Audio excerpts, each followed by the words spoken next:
I used to believe betrayal only happened in stories you read online, the kind that felt exaggerated or unreal. I never imagined I'd be living inside one of those stories myself. At the time, my life felt stable, boringly normal even.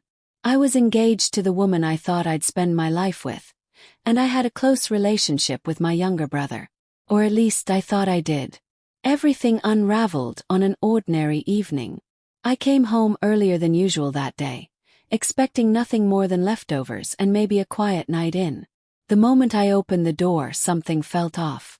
There was laughter coming from the living room. Too soft, too intimate. I stepped closer, confused, until my brain finally registered what my eyes were seeing. My fiancé and my brother were kissing on the couch. Not a quick guilty peck. Not a misunderstanding. They were fully wrapped around each other like the world had disappeared. My body reacted before my mind caught up. I grabbed my brother by the collar and yanked him off her, my fist clenched, ready to swing. Years of trust collapsed into rage in a single heartbeat. I honestly don't know what I would have done if she hadn't screamed my name and begged me to stop. Then she said the words that shattered what was left of me. "This isn't the first time," she said through tears. "We've been trying to figure out how to tell you." I remember laughing, a sharp, broken sound because my brain couldn't process it. My brother stood there silent, staring at the floor like a child caught stealing. She kept talking, explaining how it just happened, how they didn't mean to hurt anyone, and how they were in love. And then she said the sentence that changed everything. "If you hurt him, you're hurting me." Something inside me snapped. I didn't yell. I didn't throw things. I just told them to get out. I told them I never wanted to see either of them again. The engagement ended right there, without closure or explanation. Just a hollow finality that felt unreal. That night, I called my parents, barely able to speak through the shock. To my surprise, they were furious at my brother. They sent him messages demanding explanations, expressing disappointment, and assuring me they were on my side. For the first time since walking into that nightmare, I felt a small sense of relief. I thought the worst was over. I was wrong. Months passed. I assumed the affair would burn out quickly.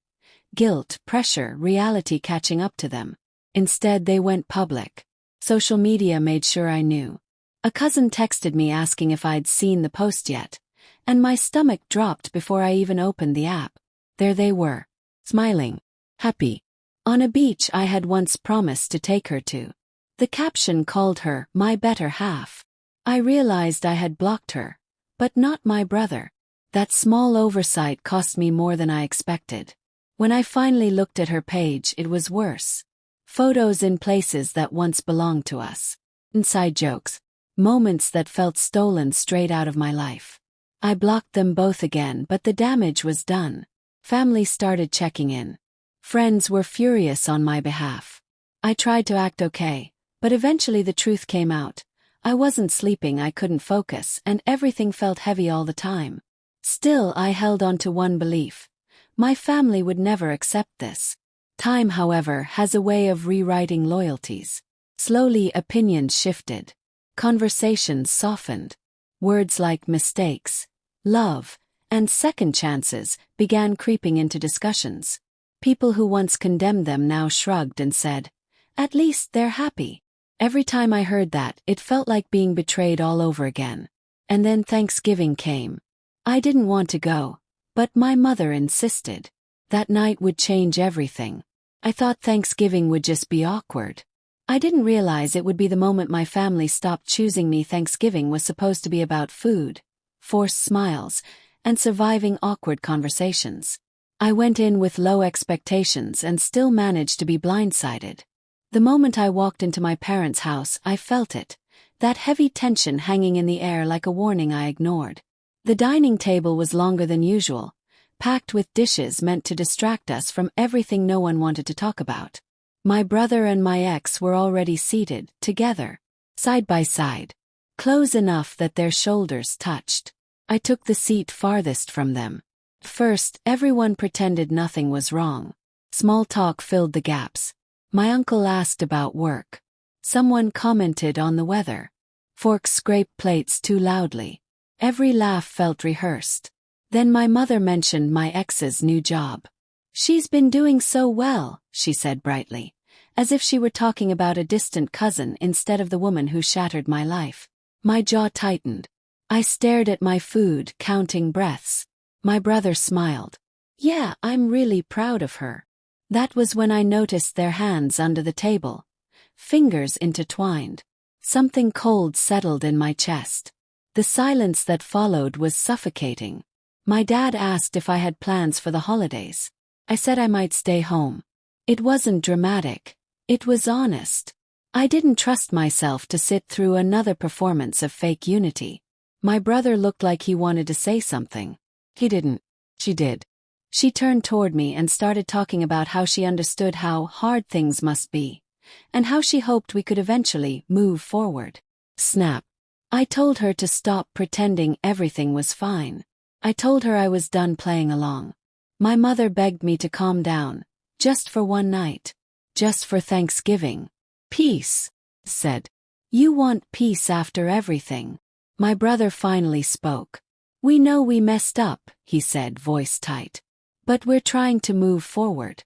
Maybe you should too." That hurt more than anything else that night. I stood up. I said I was done pretending, that it would never be okay. Then I walked out. Behind me no one followed. I thought walking out would make my position clear.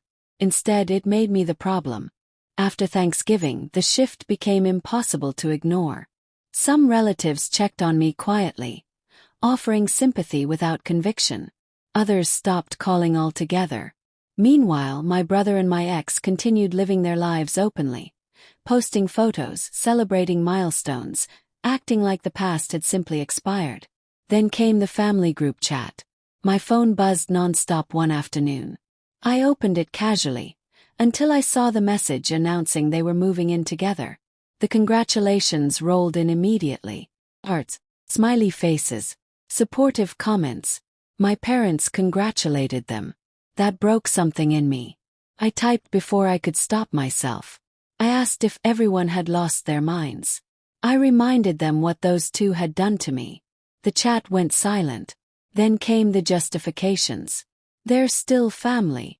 Everyone makes mistakes. Holding on to anger won't help you heal." I told them healing wasn't the same as pretending nothing happened. The argument spiraled. Messages flew back and forth. Lines were drawn. I realized with painful clarity that most of them had already chosen. I left the chat. For the first time in my life, I felt truly alone. I thought that was the worst it could get, until my mother invited me to dinner. My mom said it would just be a casual family dinner. I should have known better. The house was too quiet when I arrived.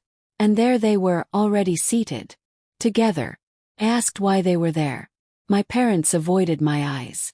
My brother admitted he'd asked them to invite me. Then my ex spoke. She apologized. Said she wanted to be honest. That's when they announced their engagement. I couldn't breathe. They talked about love, the future, and doing things the right way this time. My brother tried to justify everything. My parents asked me to calm down. I stood up and left without saying a word. I didn't attend the engagement, but they made sure I couldn't avoid the wedding. The invitations came weeks later. My name printed neatly on the envelope like a challenge. The pressure followed immediately. Messages, lectures about maturity, forgiveness, and family unity. Said no. The wedding day came anyway. I spent it alone, sitting in my apartment, finally choosing myself over everyone else. That decision changed everything. While they celebrated, I started rebuilding. I distanced myself. Not out of spite but survival. I reconnected with old friends, buried myself in work, and found new routines. Healing wasn't linear. Some days were unbearable. Others felt almost normal. Then I found an old photo of my brother and me as kids. It hurt, but it also reminded me that anger didn't have to define me. I wasn't ready to forgive, until a letter showed up. The letter was from my brother. No excuses, no demands, just regret. He didn't ask for forgiveness. Only a chance. Took weeks to respond. When I did, I told him the truth. I wasn't ready to forget, but I was open to trying. That was the beginning of something fragile, but real. I never rebuilt a relationship with my ex. Some doors stay closed. But I didn't lose myself. And that mattered more than anything.